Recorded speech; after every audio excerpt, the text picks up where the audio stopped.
Signore e signori, ladies and gentlemen, good afternoon.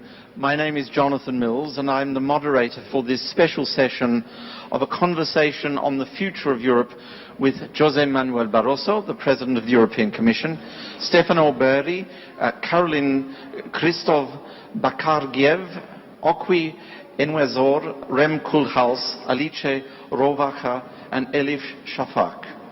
So, welcome to all of you. We have predetermined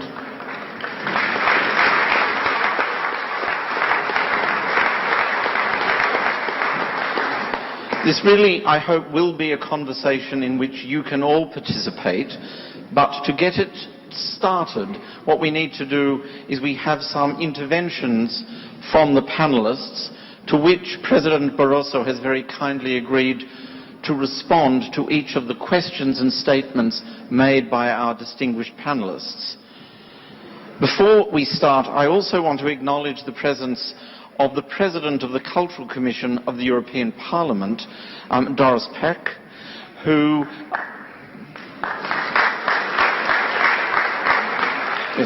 without whom this initiative would not have been as powerful and as important as it has been. Welcome to you. We have now had this pilot project for a new narrative for Europe, which was launched in March last year. And it was launched at two roundtables organized by President Barroso in 2011 and 2012. Why was it launched? Why did President Barroso want to have this conversation to happen? We'll hear from him in some detail in a moment, but I think there are perspectives about the historical, geographical and political dimensions of a cultural dialogue.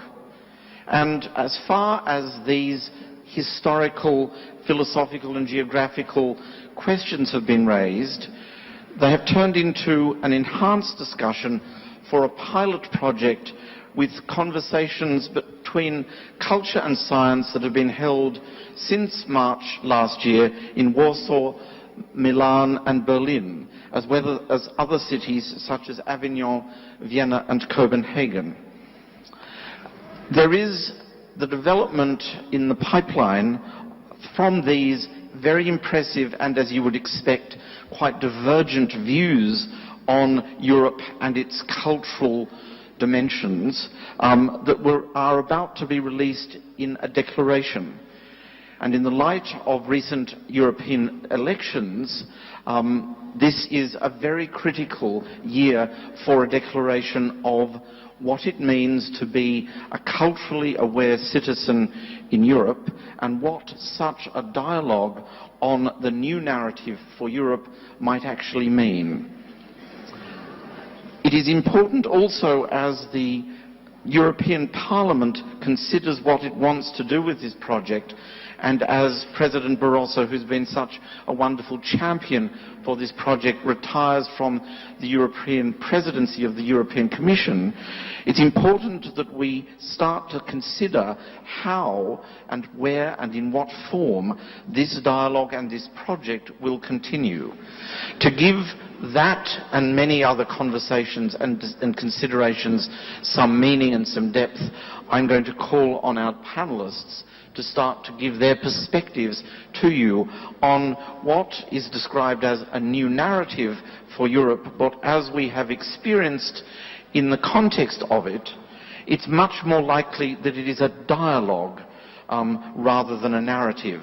The sense that we have all had is that there are many narratives that exist in Europe, and one of the things that has been the real benefit of this project is connecting those narratives that too often are in isolation and bringing them into a much broader, much bigger national, transnational and perhaps most crucially international dialogue. As an Australian living in the UK for the last 8 years, I have to say that so often the dialogues that happen in Europe about culture are too negative. The rest of the world is remarkably admiring of what happens on a daily basis in Europe. The diversity, the peacefulness, and the strength of these dialogues. And I think we will certainly hear from a number of our panelists who have an international perspective on what actually Europe means to the rest of the world, as well as what Europe means to itself.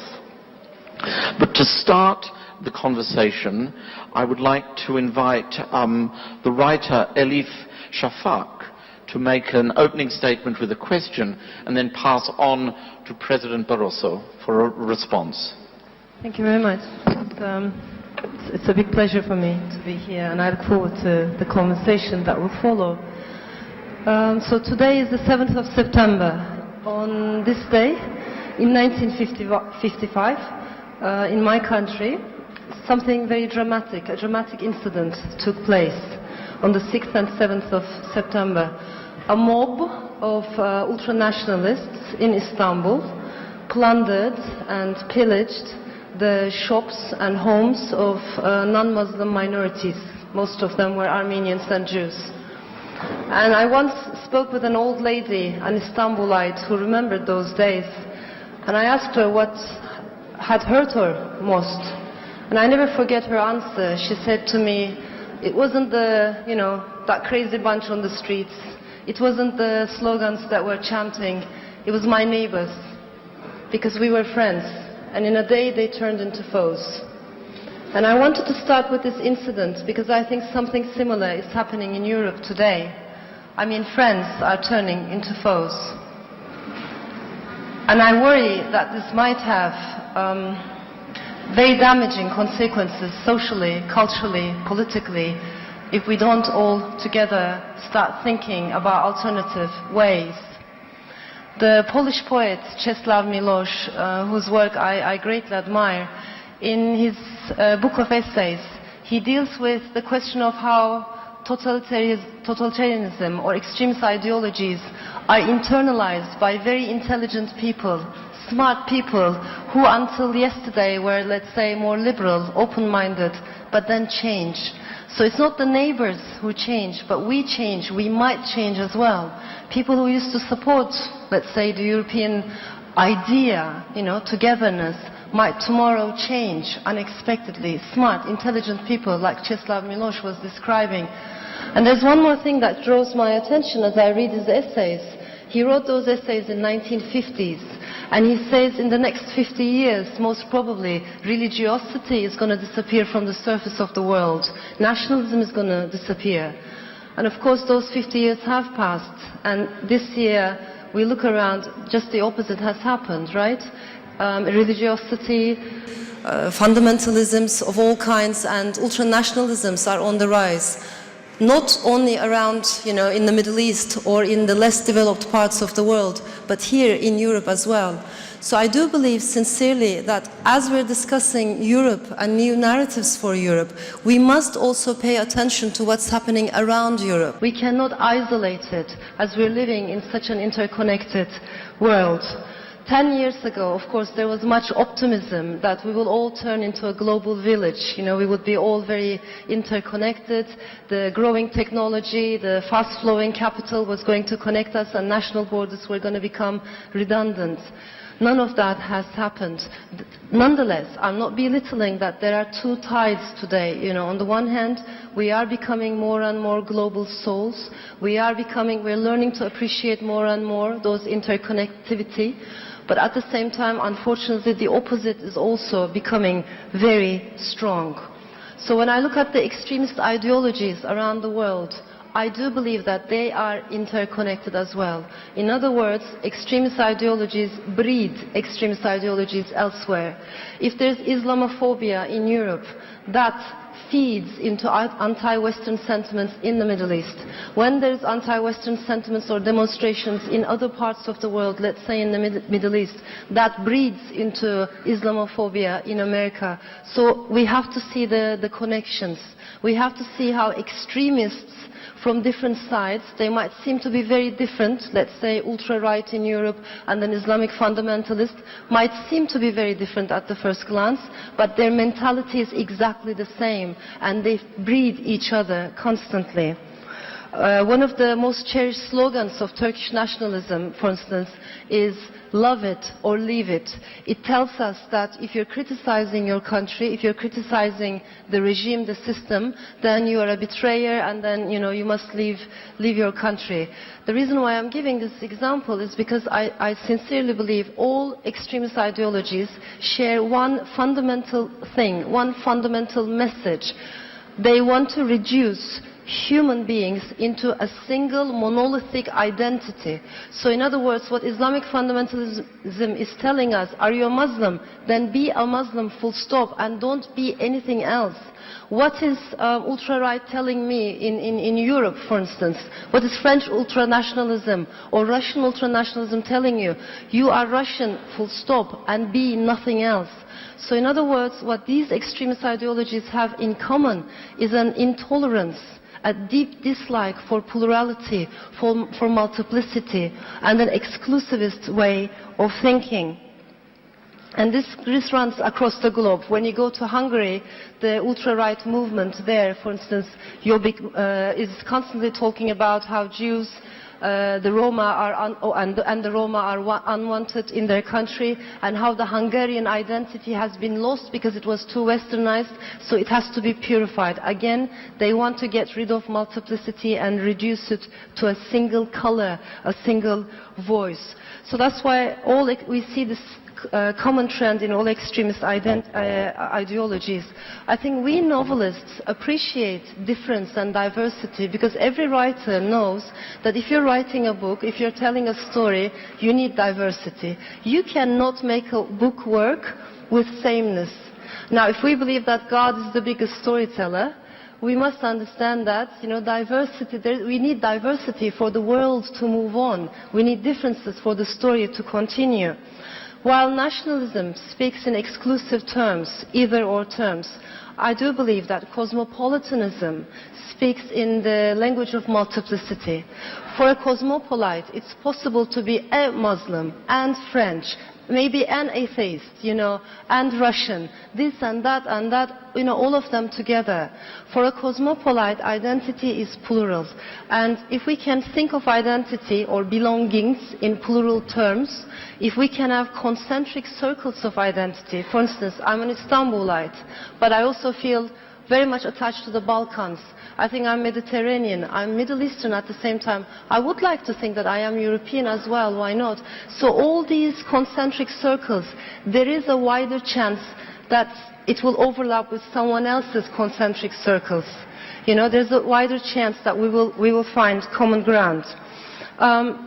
To sum it up, who is a cosmopolite for me? It's not someone whose parents are, Nigerian and Italian or French and from another country. A cosmopolite for me is not about blood, it's not about genes, it's not about any of that. A cosmopolite is someone who appreciates diversity, who knows that in this life, if we're going to learn anything at all, we're going to learn it from people who are different than us, not people who are exactly like us. And who cares about these, diverse public spaces and how to keep them going. I think intellectuals and artists today cannot succumb to 19th century definitions of nation state. We have to think beyond those terms. And there are great intellectual debates going on right now, but the biggest problem that I see is the big gap between the public and the intellectuals. How do you convey those messages? So there are new narratives already operating today, but how do you convey, how do you transmit the message is a big problem. And in that regard, I believe artists storytellers can play an important role, because we have a more accessible language. We do connect. We can bridge those big gaps. We need to understand that against this populist xenophobia that is taking the world by storm at this moment, we need to create accessible cosmopolitan counter-narratives. And I believe those of us who are coming from countries like Turkey, that has lost a lot by losing its cosmopolitan heritage, know the value of diversity. Thank you. Thank you.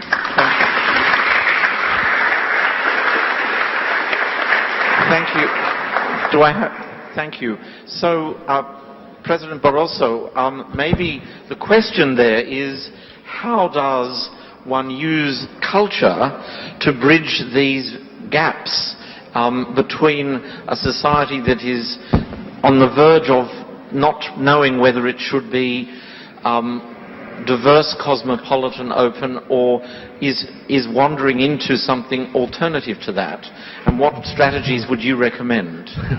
Thank you very much. First of all, I don't pretend to know better the answers to these questions than yourselves, including those who are here participating today with you. I think you expect from me that I respond because I still have, at least for some time, a political responsibility. And I think we should reflect precisely on the value of these narratives for Europe. And I think what was just said by Elif is, I think she summed up what you said could be, in fact, the project we have in the European Union.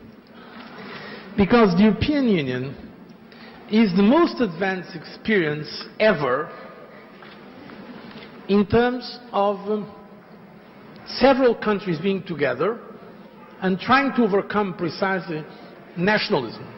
Nationalism in the ugly sense of the word. I like to quote Romain Gary when he said, "Le patriotisme c'est l'amour des siens, nationalisme c'est la haine des autres." I think French is not so much fashionable today. I will translate. Patriotism is the love of what is ours. Nationalism is it's hate against what belongs to others. And in fact, the European Union as a project started only with 6 countries, and the narrative was, let's, through economic integration, make peace our goal, to make war impossible. That was the narrative of the European community back in the 50s. By the way, I just had now a conversation with Paolo Verri, the president of the Biennale, and he reminded me that even in the case of Italy, as you know, it was only France and Germany, the reconciliation, the 3 Benelux countries and Italy. But even for Italy, there was a special protocol for the Mezzogiorno, because the south of Italy was considered somehow different. And then we have this narrative, the initial founding narrative of Europe, European Union, was let's make peace impossible among our 6 countries. But now we have a European Union of 28 countries. In 2004, it was my first year of the European Commission, we were 15 countries. Now we are 28, almost doubled in 10 years. And so the question is, that narrative is certainly still valid for the 21st century, but is it all? And I say, no, it's not all. I say, we need more. And more is precisely the attachment to the cosmopolitan order.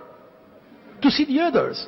To take the advantages of the European Union as the great laboratory in globalization. As the most advanced experience in terms of sharing sovereignty. There is no other experience so advanced in that regard. So I'm not saying that European Union is perfect, far from that, but I'm saying that it can provide the platform for this global conversation. And I believe that's important for us today, namely to fight the rise of nationalism, xenophobia, the real motive behind most of the Eurosceptic parties in Europe, not all, is simply one, against foreigners.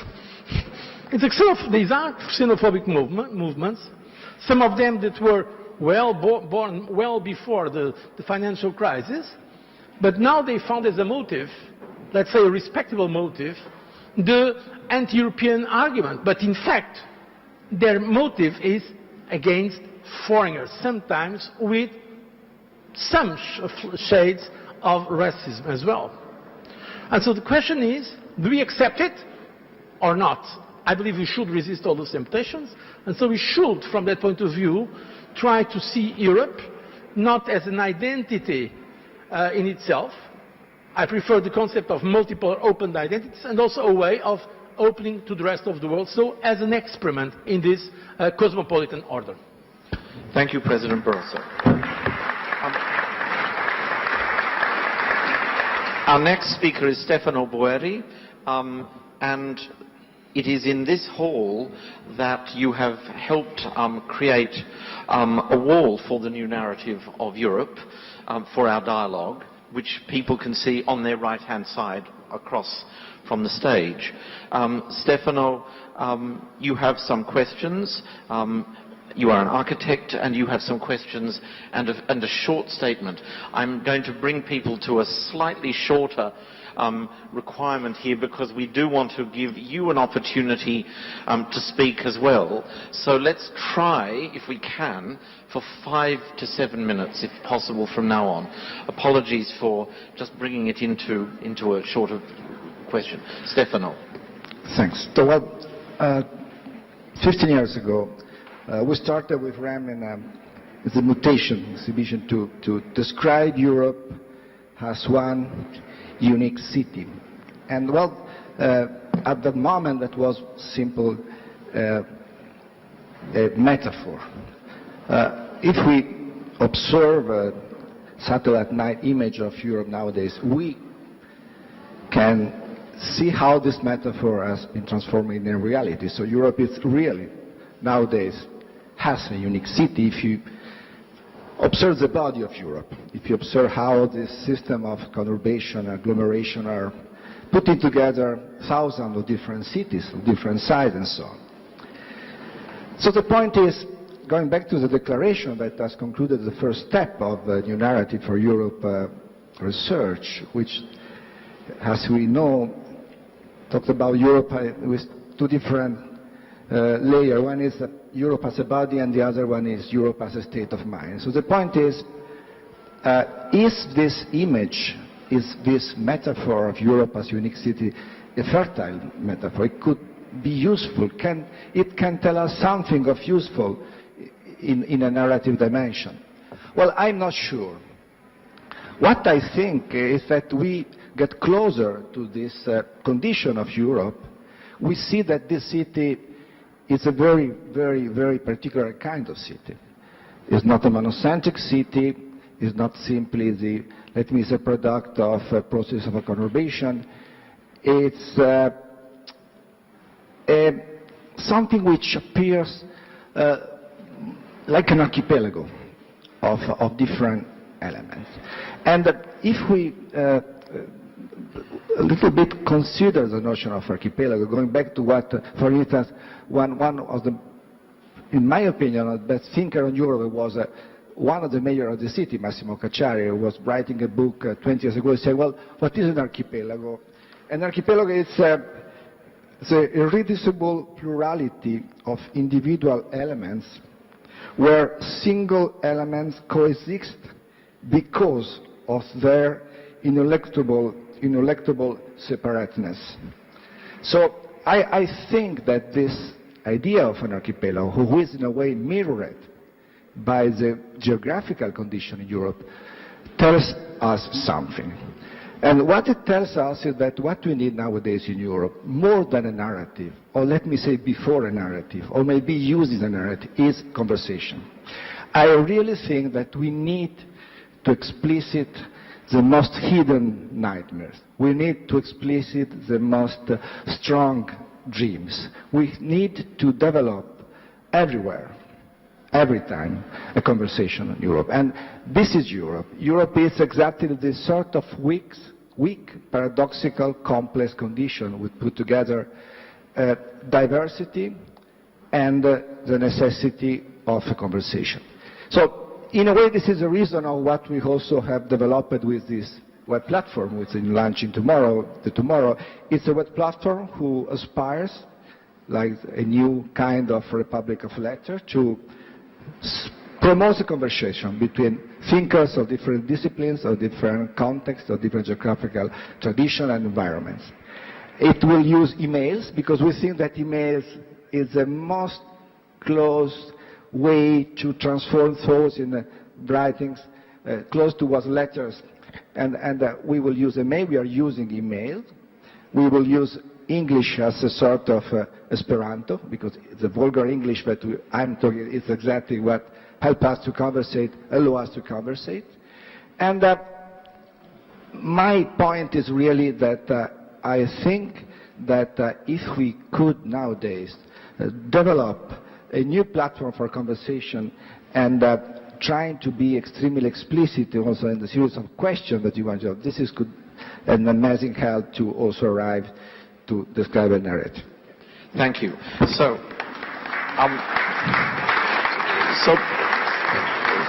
President Barroso, an archipelago. Europe as an archipelago of connected but discrete islands or regions. Would you like to comment on this image and also to think about some of the proposals that Stefano has had, particularly in the case of his theTomorrow web that is being launched? I've already read some of the notes or articles of Stefano Verri on the idea of thinking Europe as a city, and I personally like it very much. I think it's a great metaphor, or as one of my favorite authors, Kenneth Burke, an American that unfortunately is no longer with us, he called it's a great representative anecdote. So a concept that has it's powerful and can enable us to build different narratives. And in fact, the concept of a city, it's a good concept for Europe because it's about living together. It's about sustainability. Because when I mentioned in my first statement, Europe is also relating to the others. It's not just relating to the others. It's trying to present some solutions for global issues. One of them being, if not the most radical, being the future of our planet. How can we be sure that the planet has a future? And so living in a city raises some of these issues. And of course all the points that you mentioned, Jonathan, of connectivity. So the idea of connecting in terms of energy, connecting in terms of transport, connecting in terms of digital, and connecting in terms of persons. That's why the concept of conversation is also so powerful.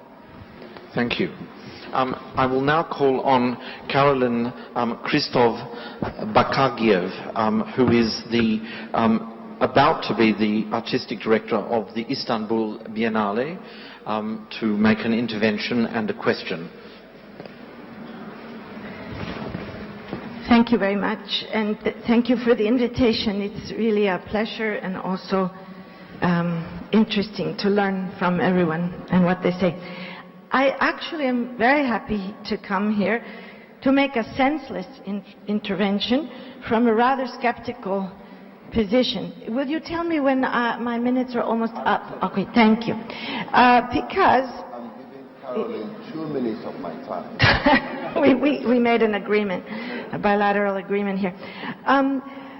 Well, I would like to use this time for a senseless intervention because we are supposed to be somehow in this world of affect and so-called creativity, which is the artistic space. So rather than speaking as an art historian or as an artistic director, I would like to speak somehow more artistically.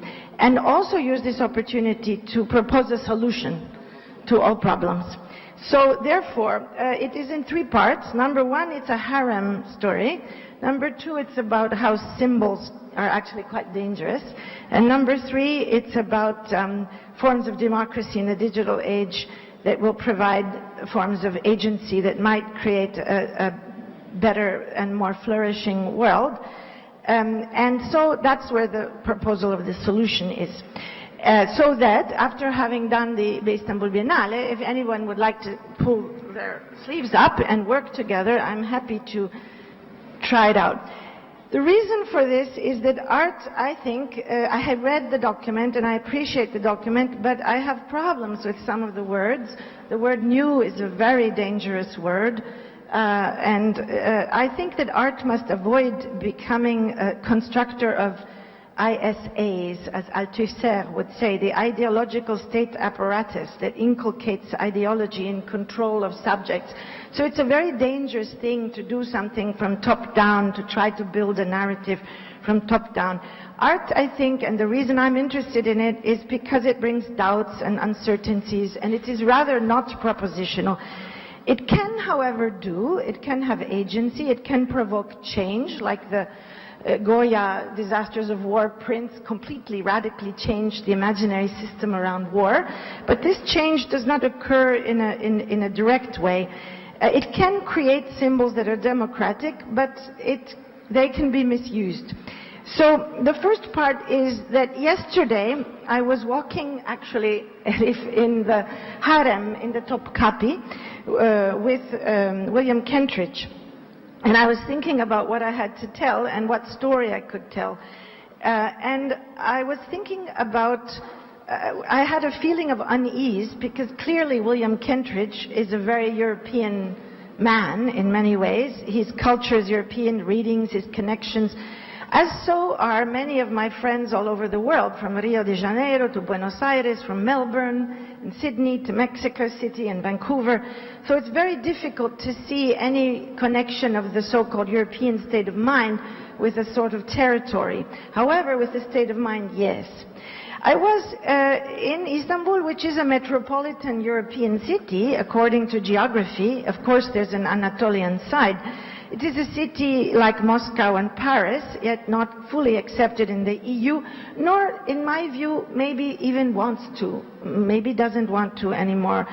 And Europe itself, this construction, not as a geographical construction, is a construction that's mainly of Latin Christendom from the Carolingian period, from the 8th century. Its borders for the UN are broader and go back, of course, to Herodotus, but they are always cultural and historical constructions. The story of the harem is, of course, I was thinking about the Sultan, who was so fortunate or unfortunate to have 500 women in this harem to his beck and call. And I was thinking, but this was a very prestigious position to have. If you were chosen to be in the harem, you could get an education, you could do a lot of things. However, it was a regulating system, a system that regulated desire in a way that doesn't conform to European idea of the regulation of desire in society. So it was a space of potentiality, of course.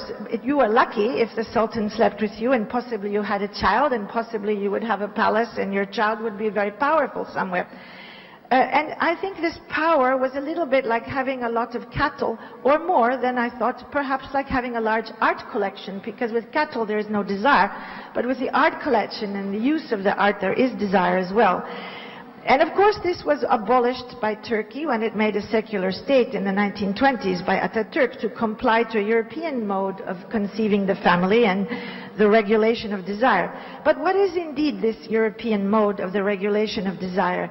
It is based on the principle of equality, and that equality therefore goes towards the gender equality. So although there is the need to spread the seed and so on, and although on the women's part there's often a nesting instinct which will go against this spreading of the seed, there is this principle of equality which grounds Europeanness, that therefore extends the incest taboo beyond what Freud was calling in Eros and Civilization the taboo of incest. It extends it completely to this aspiration of monogamy that somehow implies a regression of impulses in order to not hurt other people's feeling. So there is a dream of felicity and joy within this equality, which is this ideal of monogamy. But of course it is a dream that is shattered all the time through matrimonial crises and divorces. And therefore, as a woman, I see this schism between European frame of mind and European reality. Of course, I ascribe to that a priori, and that is one of the things of becoming a European, is ascribing to that a priori. However, this doesn't work in reality, and also the other thing that doesn't work, and we could tell other stories, but there's no time, is the other principle, which is the one of fraternité. So this is just to say that we have a lot of problems to deal with. The second point was, in this senseless conversation, what was the one? About the symbols. So what are symbols? When they are strong, they are not made top-down intentionally by an artist. For example, if we look at the symbols of what Europe saw as dangerous was kamikaze 10 years ago, 20 years ago. Kamikaze is someone who eats too much. So it was a fear of excess of capitalism, of excess of ingurgitation, of excess of growth, just at the beginning of our trying to develop notions of degrowth. And so, of course, the fear is the fear of explosion from excess of pantagruelic eating. Now, the symbol which is very strong, the fear that is very strong, the image that is very strong, is the fear of losing the rationality, losing the brain, getting the head chopped off. This is the image that we see now over and over and over again, that fragilizes and visualizes this fear of the European fear for the loss of reason, loss of control, and what that could possibly engender that's horrible. So symbols are very strong, but symbols can be very also dangerous, as we know with Nazi fascism. So the last point that I wanted to make just before my question is actually the proposition.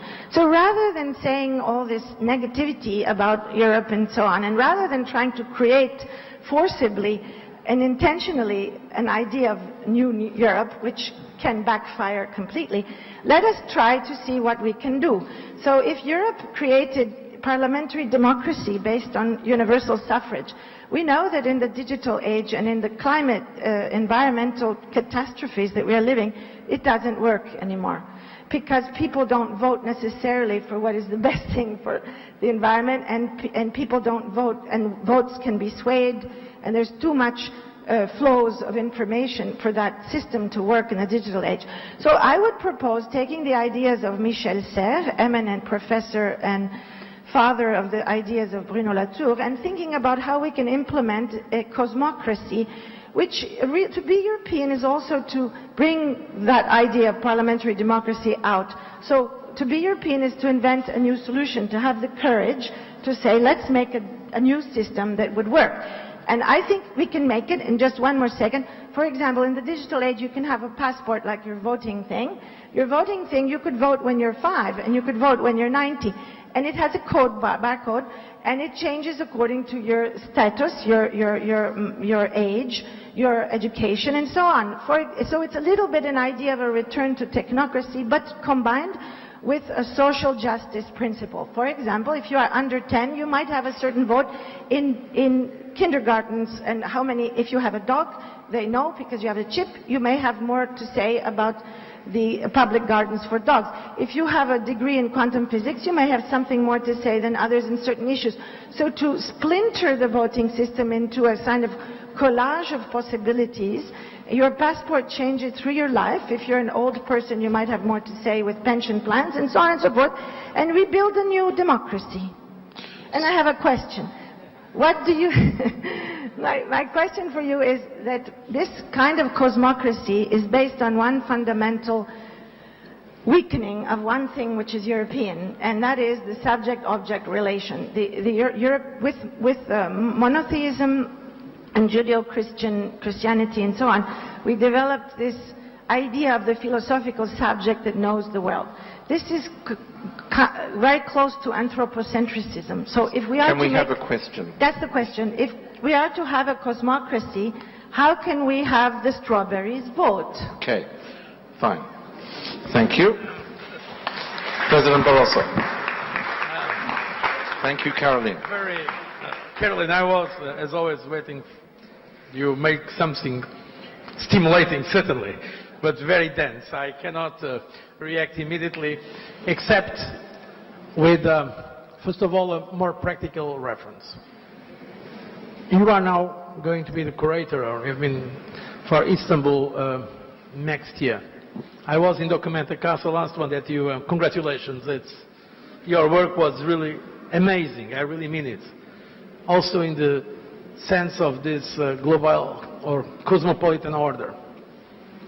And here we have a Turkish person, so I cannot speak about them, but I think in a much pragmatic way that there has been this dialogue between Turkey and the European Union to join or not to join, but I can tell you that many, many persons in Turkey, namely women, were, at least the message they were conveying to us in Brussels was, please don't let us down, because we need to keep this space for us as women and this space of freedom. So I hope that in the Istanbul Biennale there will not be the problems that we see in other parts of the world, including in that part of the world where Turkey is. Because in the countries around Turkey, certainly this kind of event could not happen. Certainly women will not be allowed to speak with the same level of freedom that they, for the moment, enjoy. So, and this is my concern. Old concepts of democracy may be sometimes frustrating, but I believe they still have the potential, and certainly they are better than the alternative so far. The cosmocracy proposal that you've made, it's something that we can still think about. The point, the important point I think you made, if I understood correctly your slight provocation, how can we make the strawberries vote? The one point is that regarding the respect for nature, that is certainly something that we should put in our concepts for the kind of society we want to be.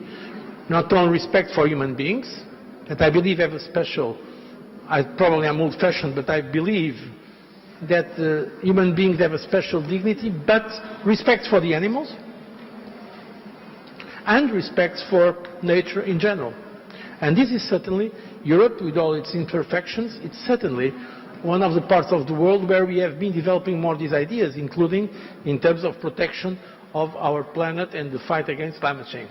I'm sorry, it's a very pragmatic answer to your much more dense thoughts and provocation. Thank you. I now call on Alice Rovacha, who is currently a member of the jury of the Venice Film Festival and a filmmaker, to make an intervention and question. Buonasera, io parlerò in italiano e spero che non ci siano problemi. Però capisco l'inglese, quindi ho seguito i vostri discorsi.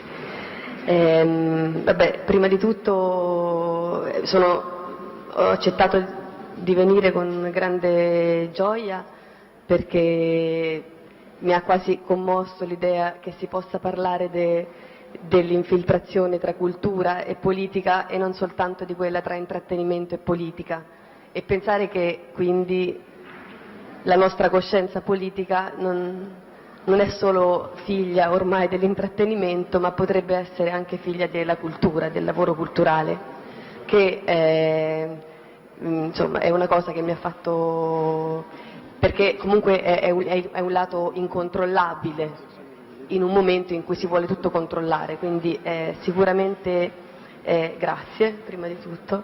La mia domanda era legata un po' con provocazione al rapporto tra la condivisione, si parla di Europa, quindi si parla anche di condivisione culturale, e il mantenimento della biodiversità. È molto semplice, però è una domanda che mi sembra necessaria, nel senso che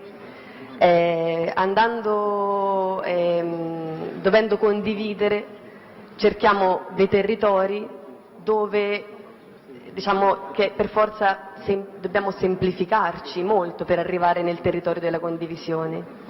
Quando si scopre un territorio che funziona, subito viene usato, funziona, quindi viene turisticizzato, non so se mi riesco a spiegare, e si perde, il terreno si impoverisce. Questa è una cosa che io sento molto nel mio lavoro. Nel cinema l'Europa esiste, perché tutti i lavori che noi facciamo esistono perché ci sono delle coproduzioni. E tutti i lavori che io vedo, che ho visto, non tutti, ma gran parte dei lavori che c'erano anche al Festival di Venezia esistono perché si lavora in coproduzione, si formano, ci sono delle piattaforme in cui ci si incontra e i vari paesi vengono e decidono quale film vogliono coprodurre. All'inizio questa è una cosa molto positiva perché chiaramente ha dato possibilità a dei paesi più poveri di potersi esprimere, però la sensazione che ho che a forza di dover elaborare dei contenuti condivisi si rischia un po' una sorta di banalizzazione e omologazione.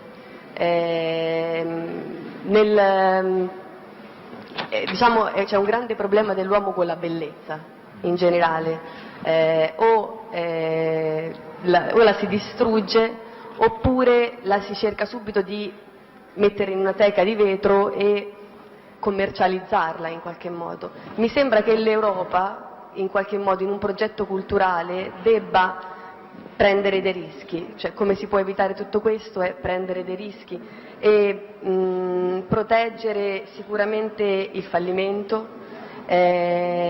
proteggere non soltanto le opere forti, ma proteggere la sperimentazione. E quindi io mi chiedo come si può salvaguardare la biodiversità nel momento in cui si parla di dover trovare un territorio condiviso. So, capisco molto bene italiano ma non parlo, scusa. so grazie.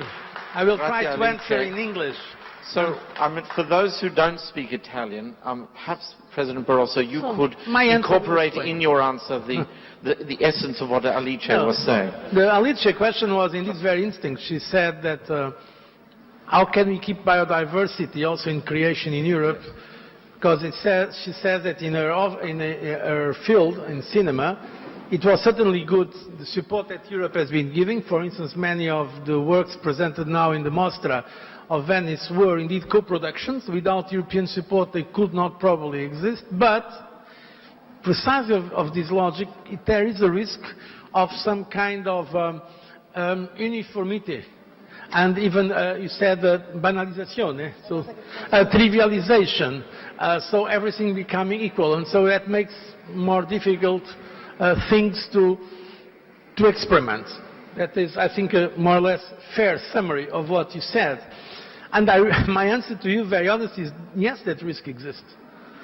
And I'm thanking you for the fact that you recognize that Europe has given a good, European Union in that case, because it is something that I'm looking not only the Commission, with the European Parliament and with the governments of Europe.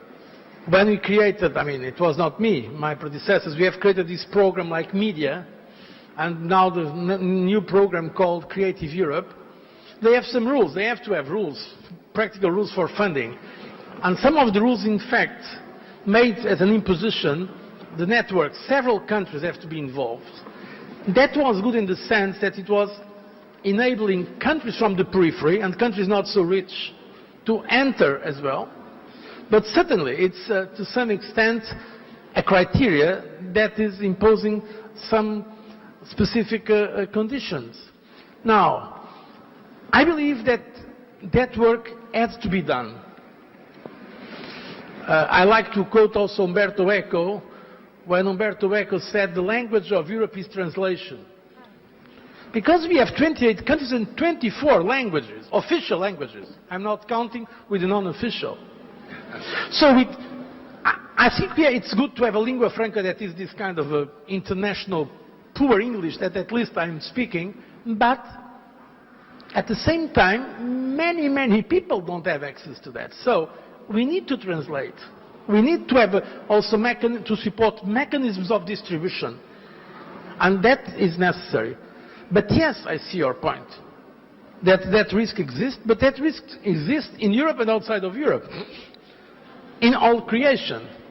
For instance, the uniformity of the concepts, the trivialization of taste, the banalization of some things that we thought that they were very genuine and very unique. That problem exists.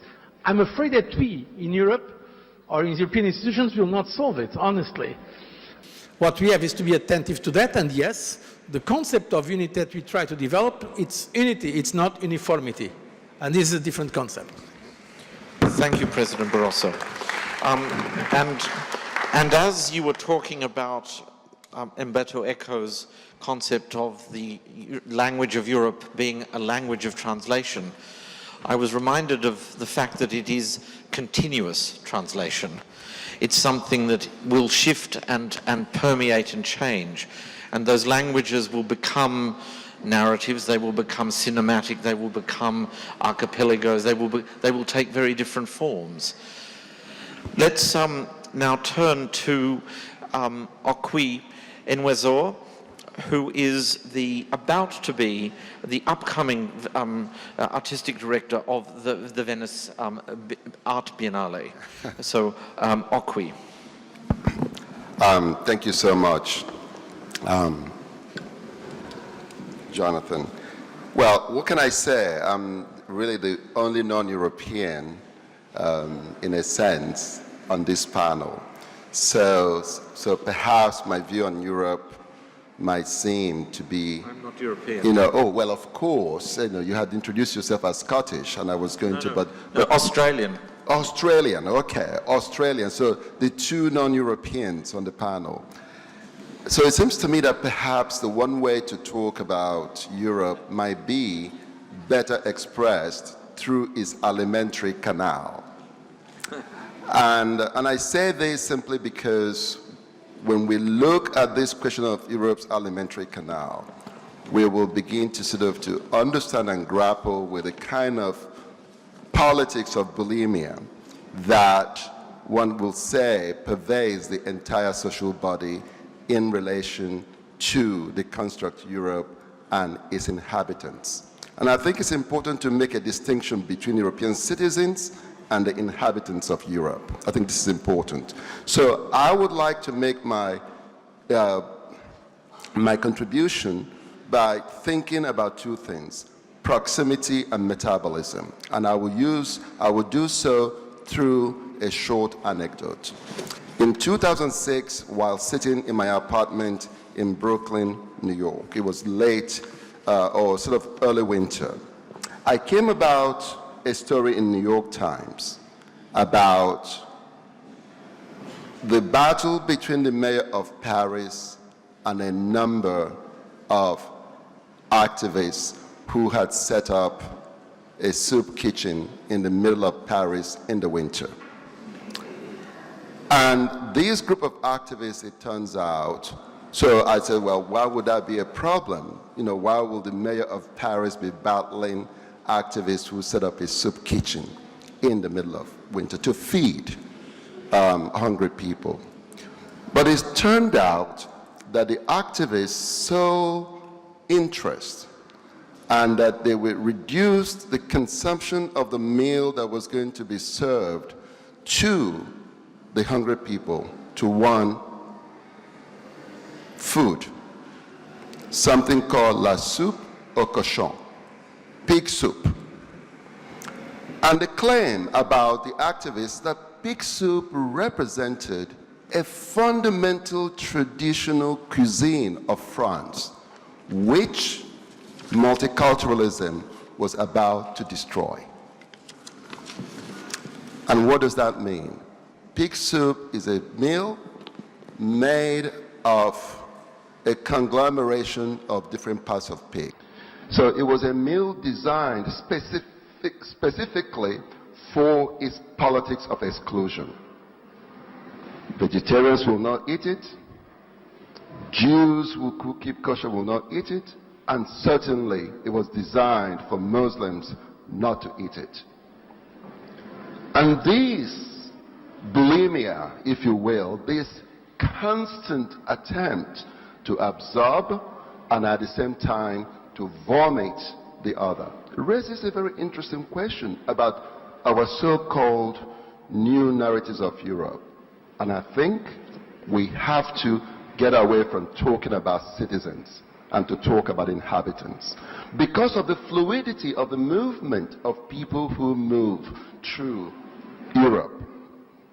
And I think it's very important because Mr. President used a quote, perhaps I misquoted, that patriotism is a love of what belongs to us, while nationalism is a hatred of what belongs to others. So, the patriotic dimension of La Soupe au Cochon and the nationalism of its expression, it's something that is really fundamentally fatal to this construct of what might call cosmopolitanism. In fact, it is an inversion of cosmopolitanism. And this inversion is something that I think is important to think about when we look at the series of internal decolonization that is taking place in Europe today, which is predicated on the question of the rights of minorities for self-determination. Scotland, number one, Catalan, number two, and so on. But absent in this discussion of self-determination is what presence of sub-minorities, which are those inhabitants of Europe whose connection to Europe are at best, at least in a political sense, tenuous, indeterminate, and extremely fragile. So, Mr. President, my question will be that in this moment of what I call intense proximity, the proximity between different constructs, between citizens and inhabitants, how do we deal with sub-minorities, not minorities, within the new narrative of Europe? President Barroso. Thank you. First of all, your story about the pig soup, or soupe au cochon, it's really very powerful. And if it happened, let me tell you that it's répugnant. It's something that we should repel, this kind of behavior. That's really a shame if it happened. Let me tell you also that is the first time ever I've heard about the soupe au cochon. At least in my country, it does not happen, it does not exist, but probably it exists in other countries. That's European diversity. We don't have in Europe all over the same kind of soup. The problems you've mentioned about citizens and inhabitants are very right. And this is one of the issues that concerns me the most today. I was telling you, and before my first statement, that the current anti-European parties for the extremes, namely the extreme right, in fact, they were born basically as xenophobic parties. The Front National in France. But the proof that it's not European Union only, they were born in Switzerland. It's not a member of the European Union, with Mr. Blocher. Also in Austria, some time ago. In the Netherlands, with Pim Fortuyn. We have a now UKIP party in Britain that had won European Parliament elections, according to some of the studies of the public opinion surveys, asking them, why do you vote for that party? The first reason they give is not because they are against the European Union, it's because they don't want more foreigners in Britain. Being Europeans, not other Europeans, so with European citizenship or out of Europe. So this is indeed one of the most important challenges we have today. How, to use your words, can we deal with this intense proximity with communities? Call them minorities, or you have said sub-minorities. How can we deal with it? I think that from that point of view, Europe, the European Union now, the European as institutions, we have one of the most advanced programs in the world. We have a legislation on non-discrimination. And when there was problems, for instance, in France against Roma people, it was the European Commission, I'm proud of that was extremely firm in a dialogue, and more than a dialogue, with the French authorities not to allow this kind of discrimination of Roma people.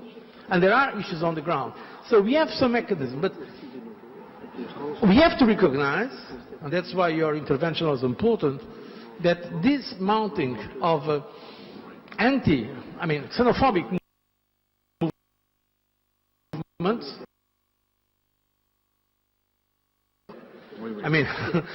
not in Europe.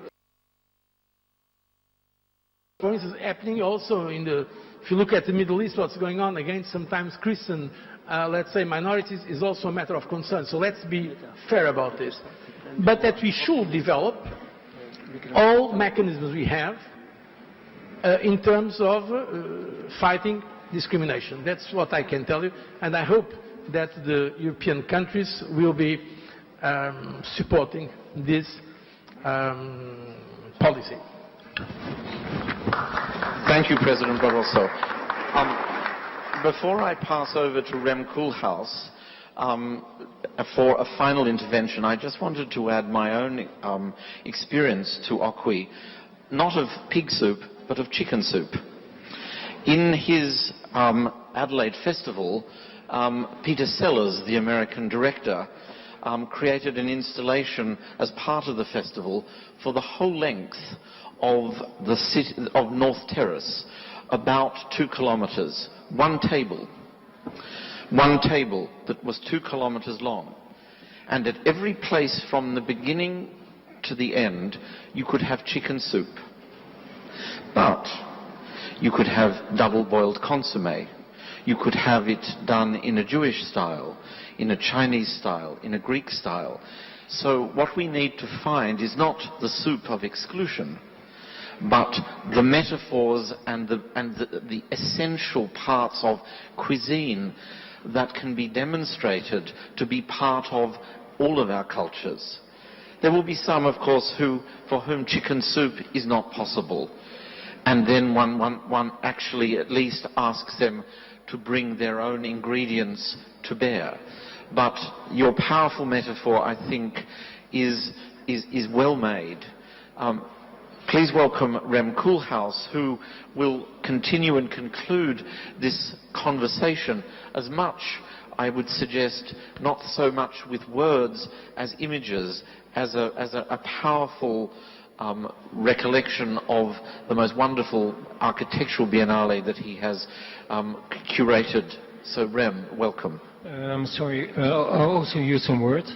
I've been kind of working with the European Union on the narrative for about 10 years, and it's been a very interesting but not particularly rewarding experience, because to some extent it meant listening in on an intimate identity crisis confession without really a kind of possible point of resolution.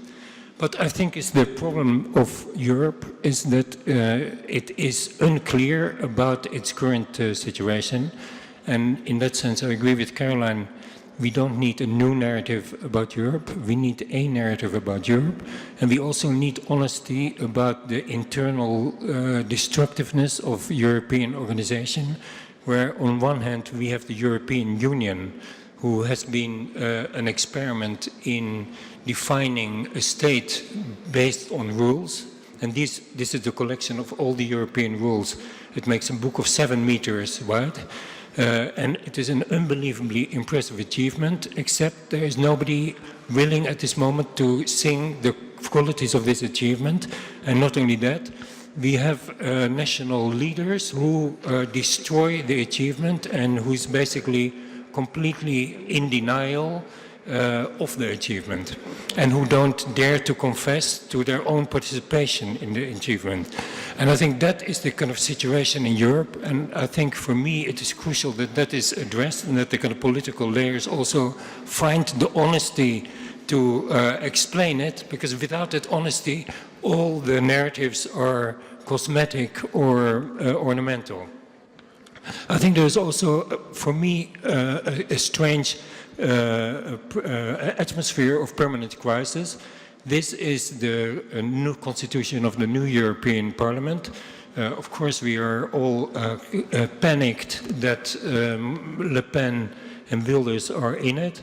But if you actually look at the kind of parties that are represented, you see that kind of 84% of the European Parliament is pro-European, and a very small minority is not European, anti-European. So in the European Parliament, voted by Europe, the situation is much better than in national countries. So for me, it is very important that we abandon this atmosphere of crisis around Europe, because I think it is premature and perhaps also dishonest. There are also kind of some problems of Europe, and perhaps moralism is one of them. And one thing that I think is very dangerous in the European narratives is that we always talk about achievement. Our music is the fifth of Beethoven. Our song is Alle mensen weer een broeder. Maybe it would be better to abandon that and to take John Lennon's Imagine. We are always proud of our achievements in the good way, but not in a bad way. And of course, we have the right to be shocked by every ISIS beheading, but at the same time, considering our own history, it would maybe be more sympathetic or more profound if we started to collaborate on the basis of our own terrible past rather than on the indignation of how other people behave.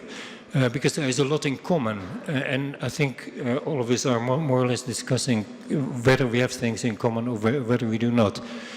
I was part of a group that was kind of asked to collaborate on some kind of manifesto.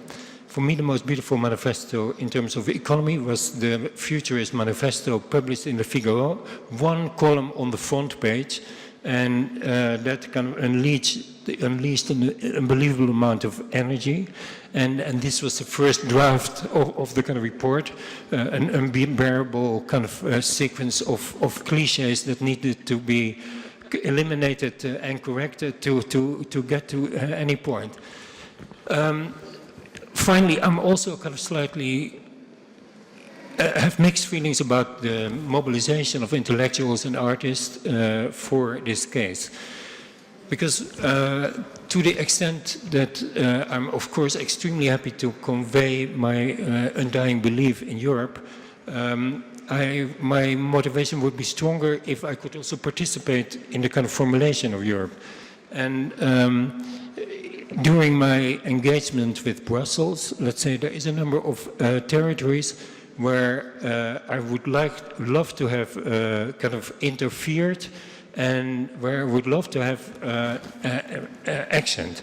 So I feel that we artists and we intellectuals now have to do something that actually politicians should do. You should write the kind of strong manifestos. Stalin was a kind of perfect editor.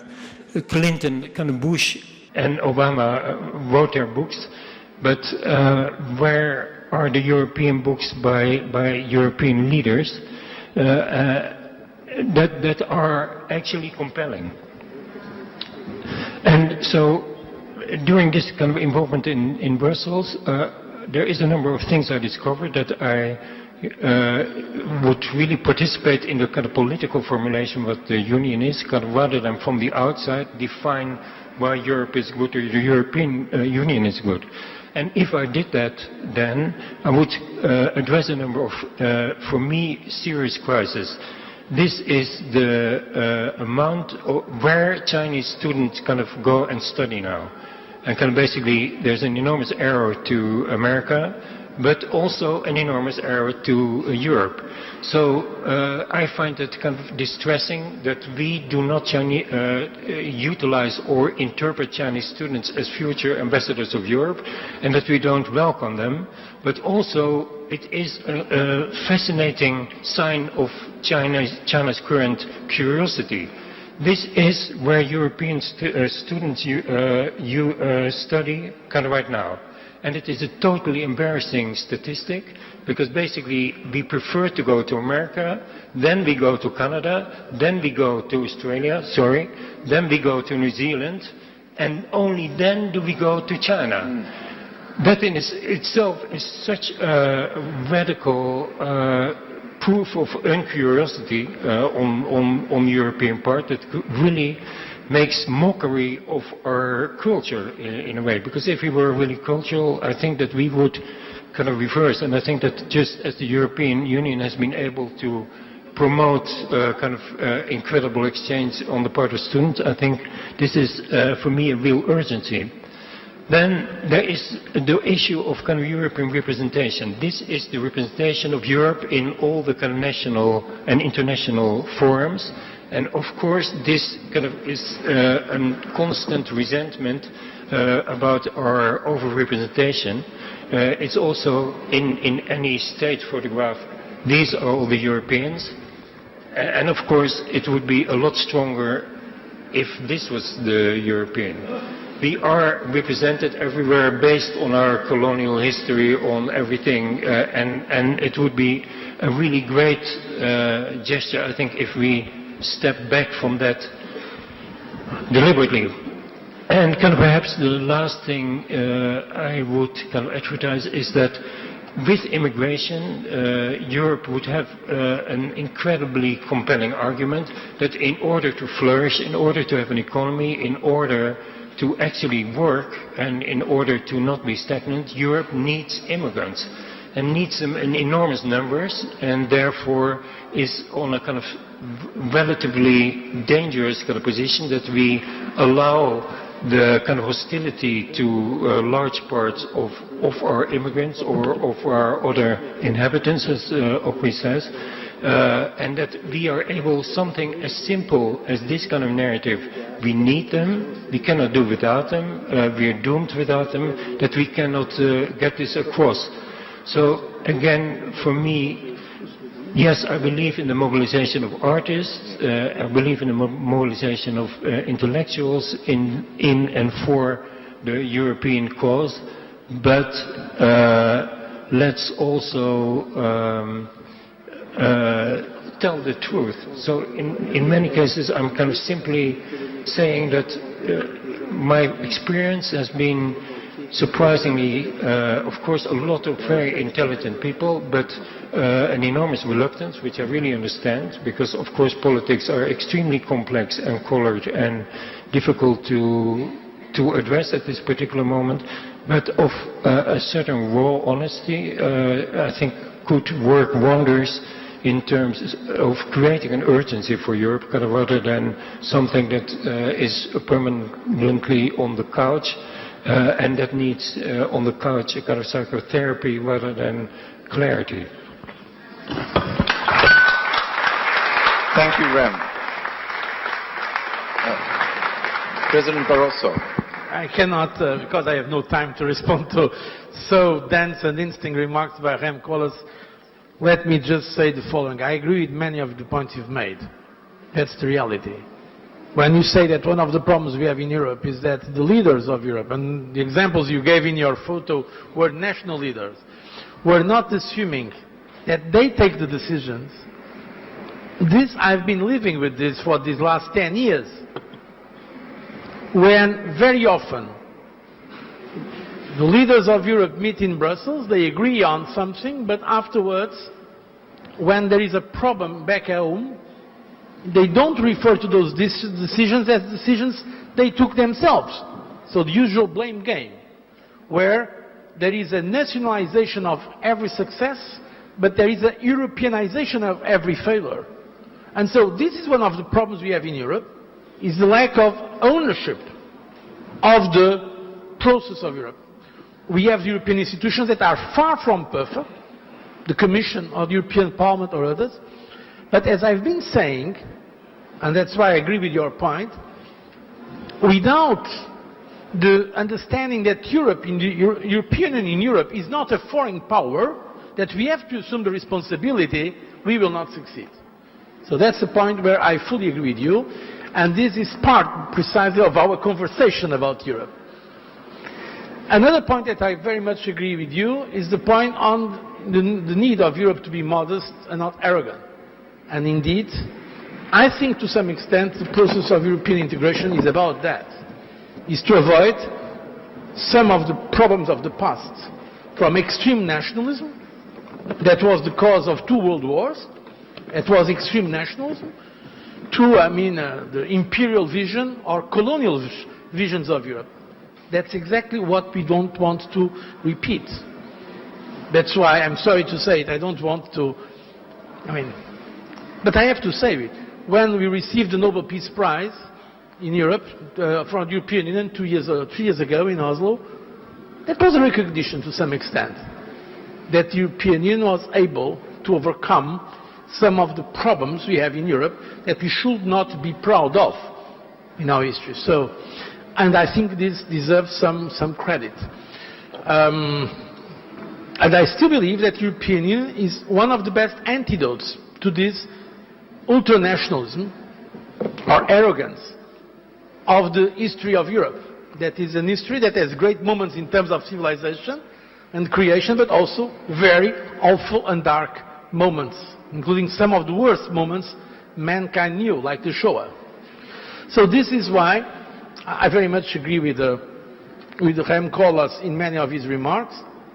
At the same time, I think that the European Union, with all its imperfections, it's one of the weapons we can use to avoid the dangers that we have signaled so intelligently. Thank you. Thank you, President Barroso. As we started slightly late, I'm allowed to conclude this session in approximately 40 minutes, 35 minutes. So we have opportunities for questions from the floor, and I have a list of people who have already indicated their desire to ask a question. So the first question is from Joseph Grima. Yes. Thank you very much. Thank you. Is this working? Yeah. Yeah. So my name is Joseph Grima. I'm an architect and also the artistic director of Matera 2019, the bid of Matera to be cultural capital of Italy in 2019.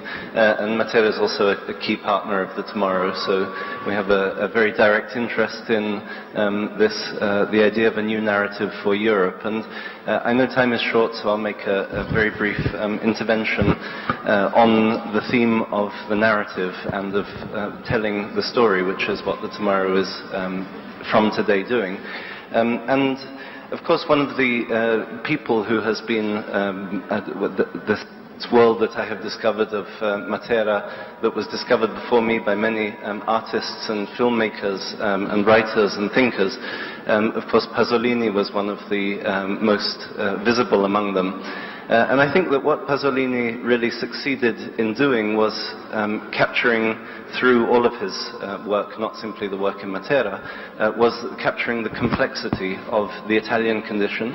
And the questions I wanted to ask was regarding this idea of complexity, because narrative, of course, is something that induces to simplification or, as Alice pointed out, trivialization of certain of the diversity of the European condition, which is possibly one of the greatest things that it has to offer. So my question is really about how we can preserve in a condition of storytelling and of narrative of Europe, how we can preserve this extraordinary wealth of paradoxes that is Europe. I think that's the greatest thing that it has to offer in many ways, and it's something that we must really strive to preserve. Okay. I ask Elif perhaps to take up that point. Thank you. I think it's a beautiful question, and also you have maybe reminded us, instead of saying new narrative, maybe we should be saying narratives, yeah, plural, because there isn't going to be a single discourse, a single angle. I do believe that stories will play an important role, not only in the sense of, you know, the novel as a genre, that too will be important, but the art of storytelling in its broadest sense, via visual arts, you know, filmmaking, all possible venues. Why? Because stories do show us how to put ourselves in the shoes of another person. They do give us the ability, for once, to be someone else. I have many readers back in Turkey who are very homophobic, very much, you know, xenophobic. But when they read a novel, they connect with the gay character in the book. They love the Jewish character in the book. I have seen this happen over and over and over again over the years. And I've come to believe that fascism is a collectivistic disease. We're always less tolerant, more reactionary when we're together with other people. But when we retreat into an inner space, in that lonely space, we become somehow more tuned with the universe. So novelists are searching for that inner space. There are more possibilities for empathy and connections in that inner space. I think that's what artists are reaching out. And we need to definitely look for pluralistic ways of reaching out into that, you know, bigger space. We cannot discuss immigration or immigrants if we don't talk about diversity, cosmopolitanism, whatever you call it, just the appreciation of other. Where there's fear of the other, and where the narrative is solely reduced to, you know, problems of immigration, people will react because people have lots of fears, and we cannot belittle those fears. Instead, we have to understand, but also share the stories. I'm very sad that almost all the stories that come from the Muslim world are stories of violence. You know, almost all the books that are published about Muslim culture have women on their cover, and almost always those women are either covered, their mouths are covered, their eyes look sad. Okay, I'm not saying that's not the reality, but that's not the only reality. There are other realities. I know them. They're my grandmother, my aunt. So just bring out those plural stories. I think it's a very important part of our job. Thank you. I now recognize Norton Lockergart. We have a microphone for... Yes. Yes, thank you. My name is Morten Løkkegaard. I'm a Danish parliamentarian. I've been member of the European Parliament for 5 years, and I had the privilege of being the initiator of this great project, and had the privilege of actually being an observer in the group that formed this declaration. Just to exclude some of the misunderstandings, new narrative, we had a lot of discussions about that. It's not new at all. It's a supplement to the old one, as the President rightly said. So let's just forget the new one. I mean, this is about giving a supplement to the old one. And the name narrative, of course it should have been narratives. It's a misunderstanding, just to clarify. I think I would appreciate that we move on with the idea of more identities, because I think that's one of the key elements in this discussion and this work, that we keep telling people, also the right side of the political spectrum, that this is about accepting more identities, not one identity. I think it's a very important point you made there. I think that one of the things I realized as following this group is that this great declaration, although it's a great text, it's not the end of the world. It's a text. It's what 20 intelligent people came up with after 1 year of work. But the interesting thing, the very big thing about this is the process. We started a process, and I would like to very much appreciate and to congratulate the President for taking this on board. I think this was actually where the whole thing started, not only as a hobby project, but also as taken on board on the very highest political level. I think that's why we are actually gathering here today, because of this achievement. I think that serves you some honor, Mr. President. And then last one question: how to continue this process? Because the process is the important thing. I think one of the members of the group, Olaf Eliasson, Unfortunately, he's not here today, but he's made a very, very important point about culture, also concerning what you said. He said that what culture can do is to bring some trust into this project, because politicians and bureaucrats have no trust. I can tell you about that. And what we need is culture people to speak up, because you have the trust of the people. And that's why I think that we need the culture to press on. Last point is, and that's my question to you, Mr. President, how to move on politically with this, because now you're leaving. Unfortunately, I'm not a member of the Parliament as well. Mrs. Pack, my chairman for the Culture Committee, isn't there either. So how to move on with the European Parliament, because we need the parliaments to also be supporting this. How to do that in the future? I would like very much your comment on that. I think Mr. Barroso. I think, first of all, thank you, my friend Lukengal, because indeed he was initiating this project. It was, in fact, a combination of initiatives from the European Parliament and also from the Commission. And so I'm very grateful for all your work and your motivation and enthusiasm for this. I think I can agree with what you said, and that's a conclusion that I see that was common to at least the ones who are here in the panel, that probably be better than a new narrative, it is narratives. So that's already a practical conclusion. We came here only with one, now we get out with several. About the future, I will also, from the 1st of November, I will be free, a free man, like you. So it's not for me to say what the new Commission and new Parliament are going to do, but I personally will certainly support the project, because I believe it's an ongoing conversation, and there have been spin-off. Honestly, we have to be honest about this, the quality of some of the debates was not matched by the kind of, let's say, dimension, the outreach, namely in terms of the social media and so on. So, if I'm invited afterwards, I will come.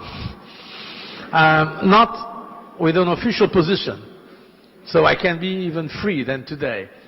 But I will support, in fact I'm going to speak with this with the new President of the Commission, Jean-Claude Juncker, and with the European Parliament, because I believe it's good to keep this kind of conversation and other conversations.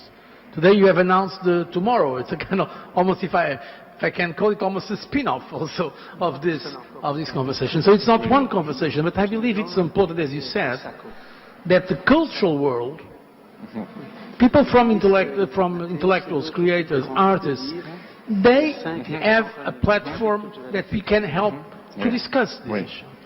I believe it's important for the reasons you said.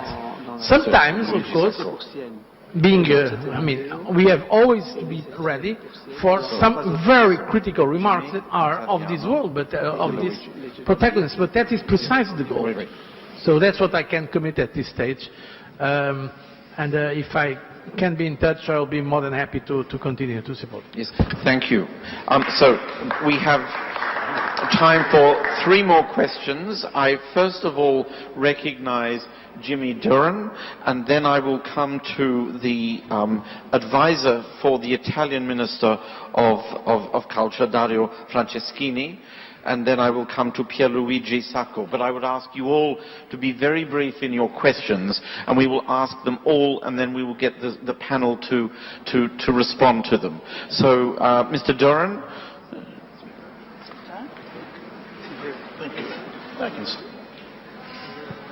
Thank you all very much.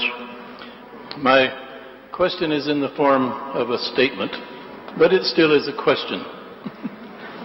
I think this new narrative is urgently appropriate now.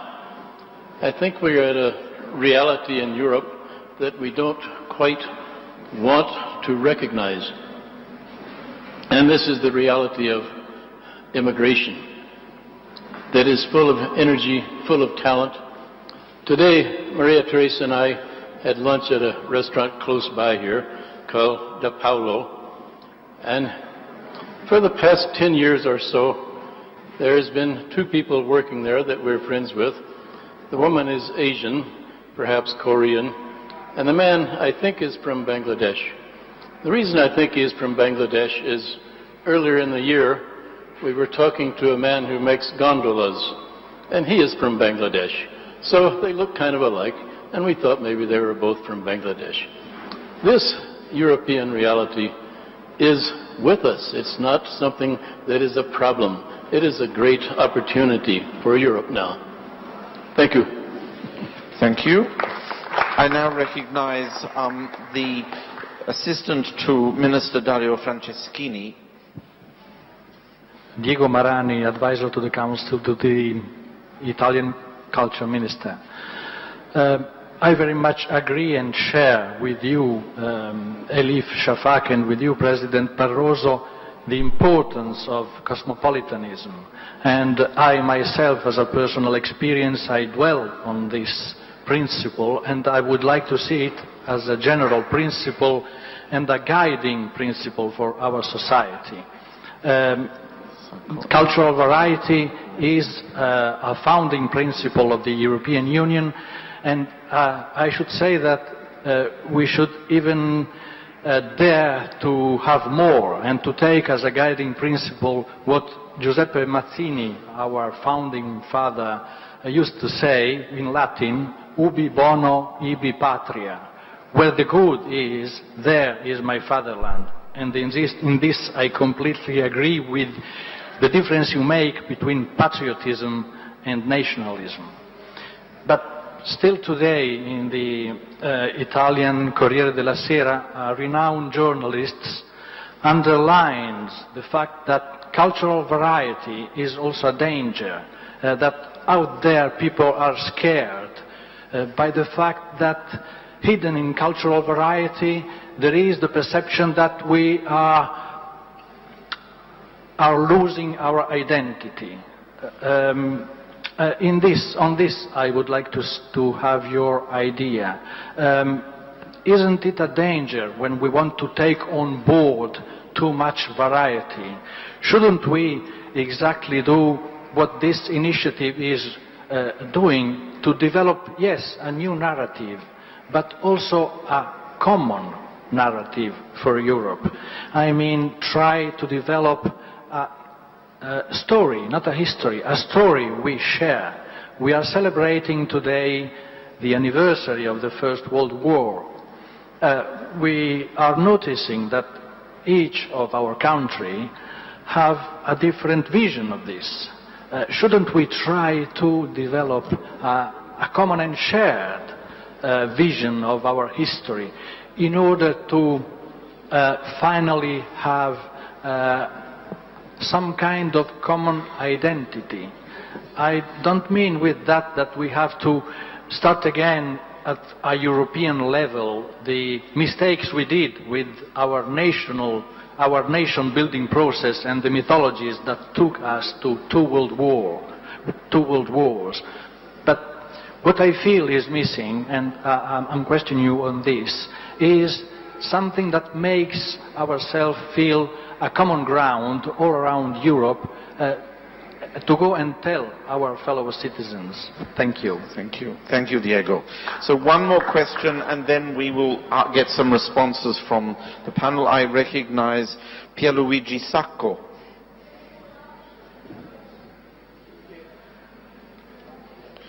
Signor Sacco, grazie. Yes. I am a cultural economist. I am the director of the bid of Siena for the Italian Culture Capital 2019, but I don't think this is the appropriate moment to speak about bids.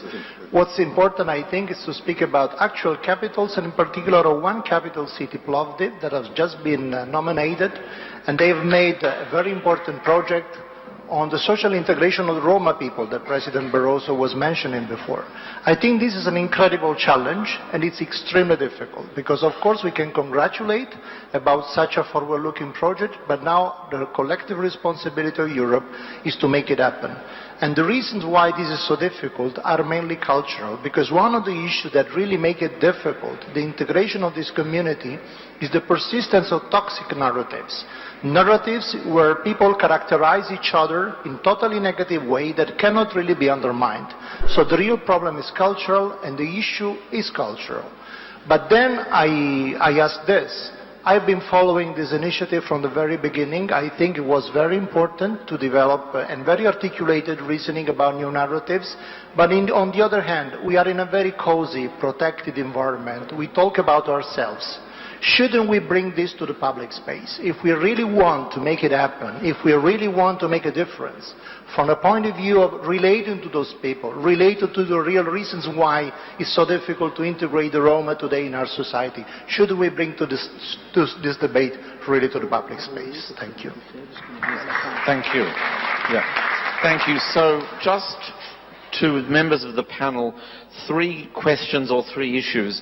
The scenario of our gondola in Venice from Bangladesh, presumed so.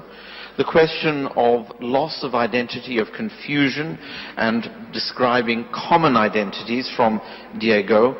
And the question most recently brought up by Pierluigi of how do we bring this conversation into a public space. Maybe on that subject I would ask Rem to say something, because that was very much part of what you were advocating, and then I turn to you, President Barroso. I think one of the problems is that it's like a kind of process that is taking place, but that doesn't have kind of continuity. Basically, many of us have been involved in this and kind of constantly, as if it is the first time, talk about this issue, but we never get to the second time or the third time, and there is no consolidation. This is a public space. We are kind of working here. It's actually a very interesting public space because we have kind of something like 40 European countries that actually reveal the intimate part of their history, kind of sometimes quite sad, sometimes deeply embarrassing, but again shown with a degree of rawness. And I think that what we need to do is not keep talking about the kind of European narrative, but actually develop it and infiltrate it in the world, in any of the media that are at its disposal. I think also it needs to be said to Pierluigi that there are, of course, a number of mechanisms and opportunities, not just this one, where this public space is available. I think the problem is not just the availability of individual public spaces, but the connections of them. And indeed, in a mainstream media sense, how one fights for not so much small localized attentions, but much broader mainstream attention. And that's one of the big challenges we have. And there are an enormous amount of vested skeptics for this space that we have to work against. President Barroso, would you like to address that question or any of the others? Yes, first of all, I think the questions are very much linked. Started with the question on complexity. The reality is this European Union is complex, more complex than our countries. And our countries are already, speaking here in Italy, I think you can agree that our countries are very complex themselves. So, to interact between 28 countries, it's not easy. That raises problems of readability, of accountability, of the sense of participation, the famous problem of the public space, an issue that was posed a long time ago by Jürgen Habermas, and it's not yet solved. We do not yet have something that we could call a European public space. There are different public spaces, but not one possibility of communicating in a European agora. That does not exist. And so that's why it's extremely difficult. And my answer to that difficulty is that we have to be forthcoming. We have to be courageous at all levels. In terms of leadership, when it comes to the political process. In terms of ownership, as Rem Koolhaas was making the point, because if people don't feel the project as themselves, and even the leaders themselves don't assume responsibility, how can we want people to identify? But to identify, I insist, responding to our friend from the Italian Ministry of Culture, with an idea of identity that is different. Many of the fears that exist today in our societies have to do with the economic situation and the social situation and the very high levels of unemployment. We know historically that when unemployment is very high, extreme right goes up.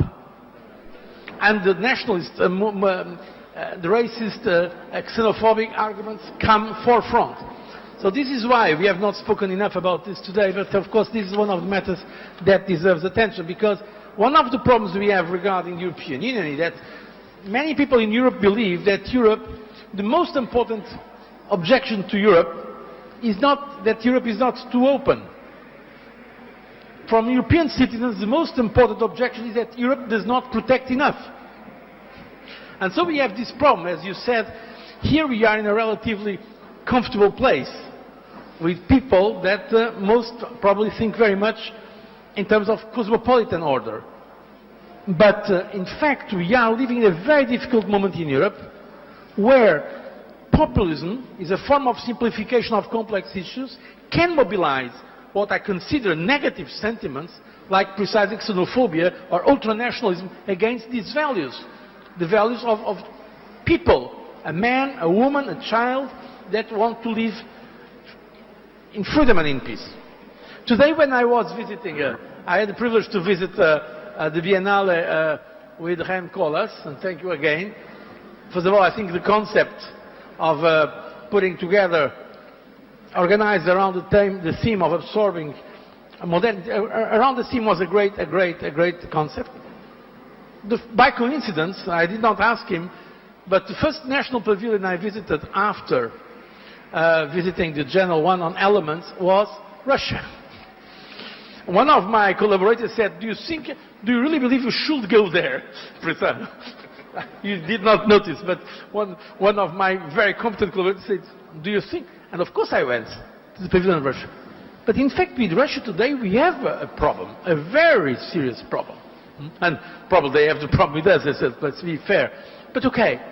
So, and that reminded me that culture can help us also in terms of bridges and building peace.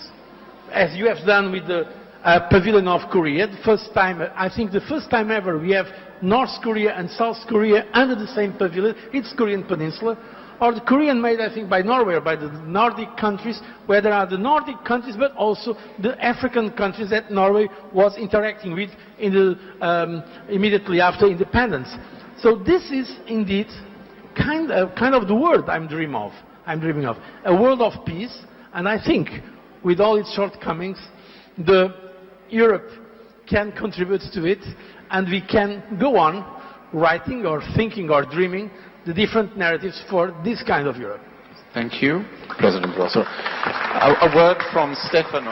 I'm very, very sorry. I unfortunately have to leave because due to the regatta storica, I have to anticipate my question. But I was simply to add something related to the notion of citizenship, which is basically the point, the crucial point of this discussion.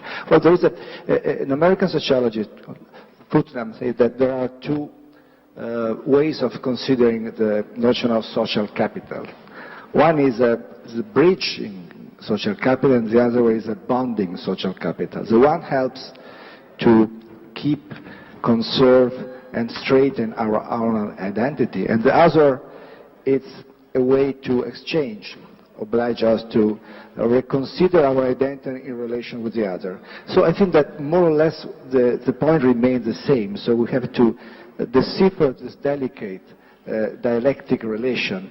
And when we talk about citizenship and we talk about the processes of migration, how they are changing not only composition, social composition of our countries, but also the collective imaginary, the awareness of citizenship, well, we understand that this notion has changed a lot, that we are now facing a multiple identity, citizenship, and that's exactly what I think we have to do. And theTomorrow is simply one of the tools that we can use in order to do this. Thank you so much. Thank you. Thank you, Stefano. Ocqui?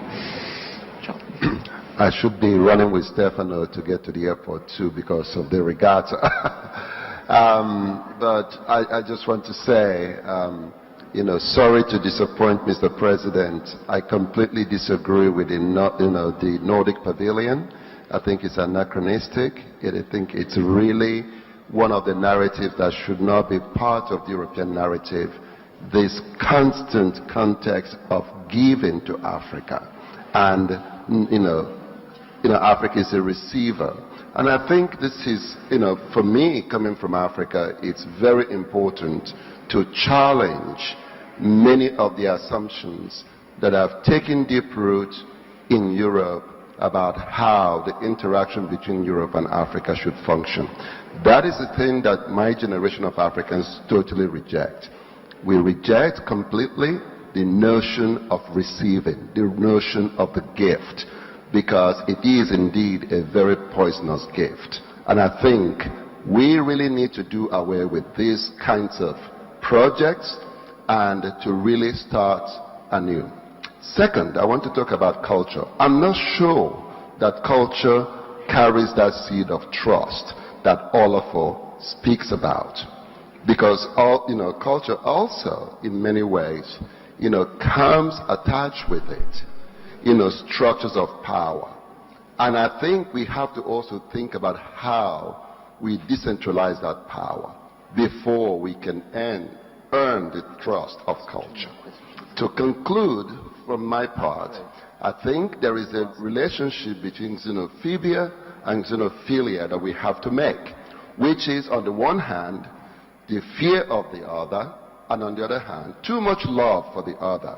I mean, these two things are symptomatic of the struggle that we have to deal with. So, in a sense, I would really like to say that any new narrative from Europe must begin from the point of view of many of the things that Ram, presented, because I think that the facts on the ground are really quite different.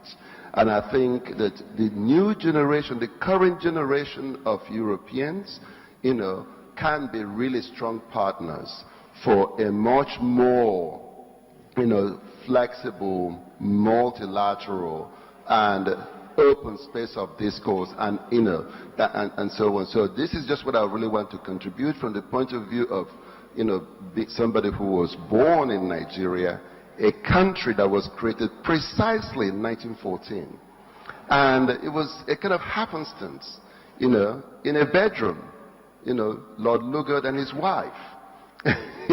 So the amalgamation of northern and southern part of what is now Nigeria is the very problem that Nigeria has today with Islamic, insurgency up there.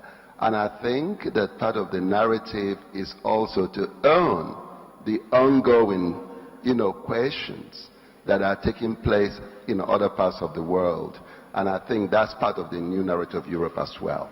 Thank you. I have time for just two more questions.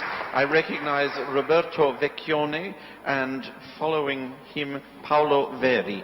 So Roberto Vecchione, very quick, please. Good evening, Barroso. My English is horripilant. Horripilant. Ma la questione, per favore. For you, Caroline, the question for you. What is the artist's role, if it exists, for the new Europes? Political, social, critical, emotional, dissident? Must the artist give hopes? Okay. Hopes. Must the artist give hope? Speranza. Spesso speri. Hope. And then, just before we get you to answer that, I'm going to ask for Paolo Verri. Can we get you a microphone? Good afternoon, everybody. I'm the General Manager of Matera 2019 and also the General Manager of the Italian Pavilion for all the events of the next Expo in 2015 in Milan. My questions are three, exactly. The first is if you think, Mr. Barroso, that EU development policy could be rethink from the city. So, rethink development city-driven. Is it possible? Because we rethink about regional development in the last 20 years, but actually, if we want to restart from Europe, we need to restart from cities and not from region, in my opinion. The second question is linked to what we are doing in Matera about all the project of the city bidding. We had Doris Pack, is a very big honor twice in Matera, and she convinced us to let bid. It's not really important for us to win. The importance is to have a strategy for the next 20 years, and we have a strategy starting from young people. So with Tomorrow Net, we will launch a strategy with 27 cities all over Europe, one for each country, to work together about what is the role of young people under 15 thinking about open future, starting from open data, code dojo, and all programming from digital space into reality. So is it possible, in your opinion, to have in the next 10 years a very common education in Europe? Not in all the states and different. We are running out of time, so quickly the third question. The third question is about what is happening outside Europe. I think about Aleppo. Aleppo is far away, older than Matera. People live in Matera since 9,000 years ago, but Aleppo is the most oldest city in the world. We are losing all the archives, all the story, all the narratives of Aleppo. That is the very old basis of the model of cities in the world. We wanted to do something for that. Is it possible to have a cultural task force for Aleppo starting from Europe? I think that is our duty for our future, for our common future. Thanks for that. Thank you, Paolo Verri. So quickly before we conclude, I'm going to ask Carolyn to address this question of what is the role of the artist, particularly in terms of offering hope, and then ask President Barroso to conclude with these comments about the city, the role of people under 15, and the cultural memory of places like Aleppo. Huge comments for about 2 or 3 minutes. But Caroline. Yes, it's impossible to answer such a question. I mean, it would take 2 hours. And 2 books weeks. and films and exhibitions. So it becomes just like a cliche, what I can answer. Because the point is, even what is an artist? You know, what is art? What is an artist? It's not a given. I mean, the word that we use is a word that resides in the Enlightenment, in the age of Winkelmann and Kant, and it is a bourgeois word, which means a kind of philosophy, embodied philosophy through materials, which is producing something which is autonomous but somehow related to the leisure time of the bourgeoisie. This is not the definition of a person making a wall painting in Çatalhöyük 7000 BC, nor in Aleppo. So it means nothing to say the artist. It means nothing. I think right now, because we are in a particular moment of transformation of all the definitions of the fields of culture that we use through alliances and explorations and the different narratives of the different fields, both in the past and in other cultures and civilizations around the world. So one of the tasks, the hopeful tasks, is to break open this definition of the artist and to redefine it in terms that are, well, nobody redefines it. It redefines itself. Again, it redefines itself. I think there are many hopeful, I mean, I don't even know what hope means. You know, what does hope mean? I don't know. Thank you for trying. But I do believe in the flourishing of life on the planet. Yes. President Barroso, a final word. Yes, a final word. A final word, very concrete, on the regional policy. We have already on regional policy changed the emphasis. And in fact, I'm not going now to tell you about more documents of the Commission, but there was an establishment of an urban policy. And now, in fact, our new program for support that was adopted for the next 7 years, it is not, no longer calls itself regional, but it's also regional and investment policy. take in consideration the specificities of the cities.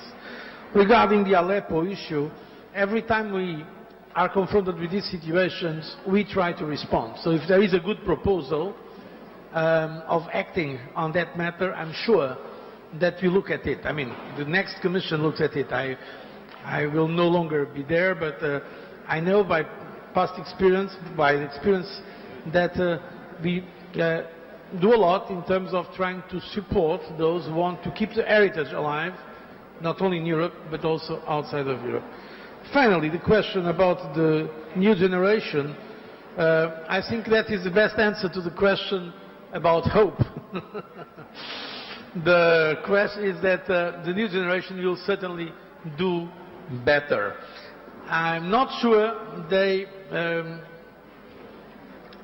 I'm sure that they will not do worse. And so that's what I can say about hope.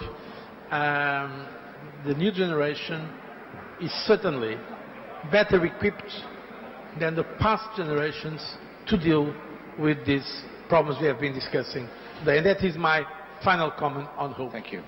Thank you. Sadly, we have run out of time. We could be here for another several hours and continue a very exciting conversation. But thank you to José Manuel Barroso, in absentia to Stefano Boeri and Okwi Ewenzo, and to thank you very much to Carolyn, to Rem, Alice and Elif for their contributions. Thank you to all of you. Thanks also to the members of the Cultural Committee that are supporting the narratives, the new narrative for Europe, and to acknowledge that on the meeting on the 28th of October in Brussels in Beaux-Arts, we will conclude this phase of the project with a publication, but very much hoping to continue this kind of public engagement with the new Commission. Thank you all.